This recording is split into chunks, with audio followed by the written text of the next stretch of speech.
Welcome to Yapping About the NHL episode 5, and today we got the Seattle Kraken. As of right now, I have the Kraken in 4th place in the Pacific, obviously, as you can tell. I don't know if that's too high or too low. The Kraken last year had 34 wins. That's alright. How did we take a penalty already, bro? Very well, the Kraken could be better than the Golden Knights this year. But the Golden Knights, they always just find a way, man. They always find a way. However, I do think this is the year where there's going to be 4 teams in the Pacific. Not even yapping about last year, Vegas literally made the playoffs as a wild card team. I think as of right now, my preseason predictions, I think I got the Kraken at 4th and Vegas at 3rd. However, I will do another one. Let's go Yanni.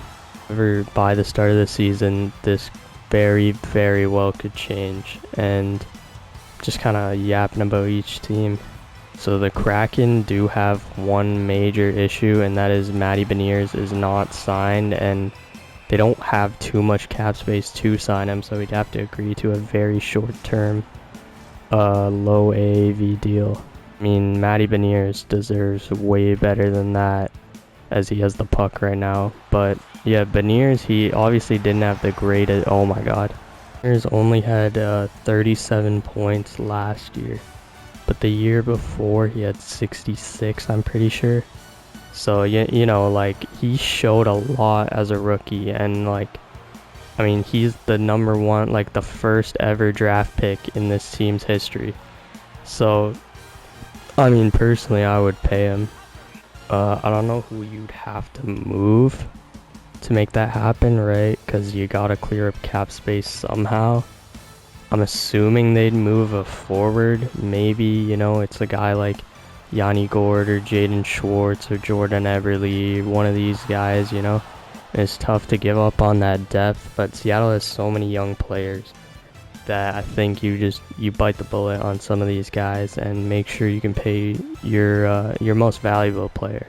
The Kraken, obviously, let's cut to the chase. They made maybe two of the top biggest signings. I think they had the second best off season, I guess you could call it, behind Nashville. Cause that is insane. Getting Chandler Stevenson and Brandon Montour. And Stevenson potentially is an overpay, because you just pull up Stevenson's stats here. I'm not paying attention to the game. Chandler Stevenson had 2 years straight of 60-point seasons with Vegas, and that is really good. He also is playing on a Stanley Cup winning team with some of the best players in the world.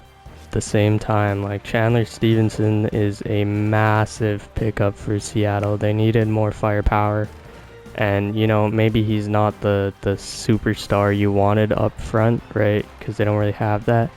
But again, they have Beniers, they have Shane Wright, who was a generational prospect, and if you're a generational prospect, that talent just doesn't go away. You have it, you just gotta unlock it.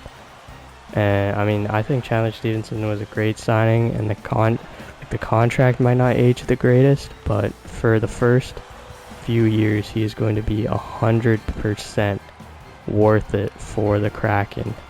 Montour, I think, oh my god, how did Brandon Montour not score that?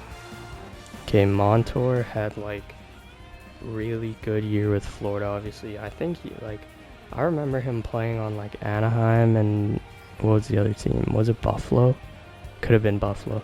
But he was actually not that bad. I know a lot of people didn't really know him, but I remember I would watch the Jets games, and I'd be like, who the hell is this guy? Never heard of him, but he's actually pretty decent. And then obviously he had his breakout year last year in Florida, 73 points, I'm pretty sure. This year he didn't play all 82, but he still was really good. And then obviously that playoff run was incredible. He kind of got overshadowed a bit by Forsling, but he was still incredible. I know the power play didn't have the best numbers, but he was a great quarterback. He made a lot of gutsy plays on defense as well. So I mean, that's the type of guy you want to bring to this team, right? You need like super or more star players. You have really good depth with Seattle, but I don't know if you have enough to get over the top. And I think this puts you back in the playoffs, right, and gives you a chance. You have 2 cup winners, 2 veterans who aren't like super old yet, and what the hell is happening? But yeah, Brandon Montour, I mean, him or Dunn is going to quarterback. I think Montour is going to be the #1 power play guy. Maybe they run 2D out there. But yeah, I mean, that's a really good signing. I don't know if they'll play together. I highly doubt it. But we'll see, you know. They do have the ability to play together. But maybe you split them up 5-on-5, you know. But Seattle has a lot of options. I haven't even spoke about the players who are already on the team. Vince Dunn, man, absolute beauty, one of my favorite players in the NHL, no glaze. He's just incredible, man. And I mean, I think he has another level to get to. It's almost a point per game if I remember correctly. Should probably pull it up, eh?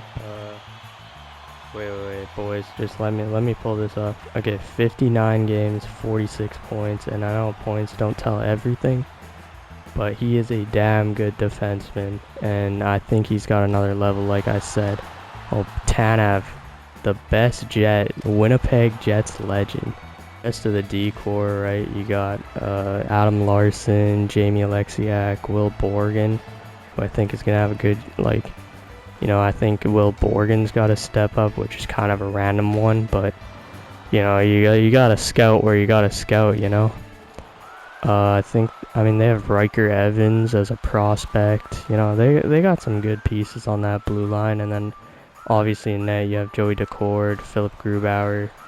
Joey Decord, I think like he has the talent to become like a top whatever goalie in the league. You know, maybe not in the upper echelon, but I think he can definitely become a starter on like a fringe playoff team in this team, and is good enough in front of him to get to the playoffs. And like, as much as people talk trash about Philip Grubauer, like, this dude's won a cup. So I got it right here. Joey Decord at a .916 save percentage, which is, you know, really good actually. And then Grubauer was under 900, but I mean, yeah, Philip Grubauer hasn't done well in Seattle. Obviously, it's a big contract as well. You know, maybe that's the contract you try and dump off with all the draft picks you have. But yeah, man, I think their goaltending should be just fine. Hopefully, you know, it's not in like the upper tier. That's why like Vegas has the slight advantage. I think they have the better blue line and also the better goaltender. Like, I think Aiden Hill's the best goalie out of the 4. But honestly, I'm splitting hairs at this point because, like, I think Seattle just got just as good as Vegas. And I mean, I haven't even talked about the guys up front, right? Jared McCann, all-star, Oliver Bjorkstrand. I think Jared McCann's the franchise leader in points, bro. He had another 60-point year last year. Who else we got? We got Jordan Everly. We got Yanni Gord, we got Tolvanen, who still has another level to get to, right? Oh, Jared McCann, what a beauty. Wenberg, right? You lost Thomas Tatar, but I mean, you replaced with Chandler Stevenson, you upgraded the blue line, and then also their prospect pool, right? I don't have it on the top of my, oh, I should look this up now. You know what, first let's yap what comes to mind. Shane Wright, generational talent, already spoke about him. You know, I never thought he was like gonna be like freaking Crosby, but like, you know, I thought he was gonna be like Jonathan Toews, like a really good first line center. You know, you don't get generational status for nothing. So he'll find his way eventually to become a very good NHL player. You know, maybe not a superstar like you were hoping for, but I mean, he could definitely be a good player on an NHL roster, right? And I think he's just got to find it. Edward Chalet, I think he's going to be a beast. This dude was nasty at the World Juniors. You know, maybe it was just because of Kulik, but like, even at the times he was on his own, he was insane.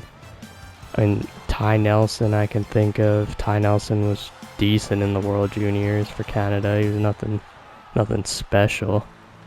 I'm definitely missing somebody. Is it who else is on that prospect pool? You know what? Let me look this up. Okay. I was about to say Fisker Nygaard, but it's like Fisker Molgaard or something. I mean, he could be a decent NHL player, right? But I mean, Carson Rakoff, I mean, he had 30 tucks early. I don't know what he finished with, but Jagger Firkus as well. Like at one point, he was the leading scorer of the dub. I don't know if he finished like that, but Moose Jaw did make the Memorial Cup, and Jagger Firkus was one of the better players on that team. So actually stacked. I mean, their defense is pretty good as well, but like, I didn't even mention David Goyette, bro. Like, Seattle fans, let me know which one of these guys is gonna make the jump next year, because you could trade some of these not bad, but like high contract sign veneers and still have all of these guys. And I mean, I didn't even talk about the number 8 pick in the draft this year, Berkeley Catton.